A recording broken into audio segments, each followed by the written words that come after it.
கிராமத்துல நிறைய school compound இல்லாம தான் இருக்கு. காம்பவுண்ட் இருந்தாலும் கேட் இல்ல, கேட் இருந்தாலும் பூட்டு போடுறது இல்ல. பசங்க லீவ்ல ஸ்கூல் கிரவுண்ட விளையாடுறதுக்கு யூஸ் பண்றாங்க. அதுக்காக கூட கேட்டுக்கு பூட்டு போடாம இருக்கலாம். அது எனக்கு சரியா தெரியல. சிட்டில எப்படின்னு எனக்கு தெரியாது. ஆனா கிராமத்துல அவ்வளவு அசுத்தம் பண்றாங்க. அந்த ஸ்கூல்ல படிக்கிற பிள்ளைங்க யாரு? நம்ம பிள்ளைங்களும் நம்ம ஊர் பிள்ளைங்களும் தான் படிக்கிறாங்க. ஆனா அத பத்தி கொஞ்சம் கூட யோசிக்காத சில மனுஷங்க ஸ்கூல சுத்தி பீடி, சிகரெட், கஞ்சா, பாட்டில்னு எல்லா தப்பையும் செய்யறாங்க.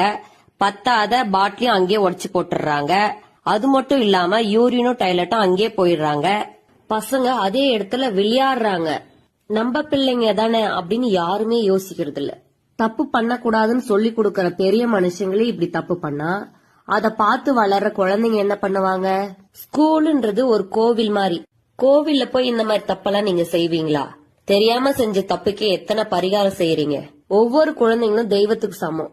நம்ம பிள்ளைங்கள நாளைக்கு கலெக்டரா, வக்கீலா, டீச்சரா உருவாக்குற இடம் தான் ஸ்கூல்ன்ற கோவில். அந்த கோவில்ல போய் எப்படி இப்படி பண்ணணும்னு உங்களுக்கு மனசு வருது?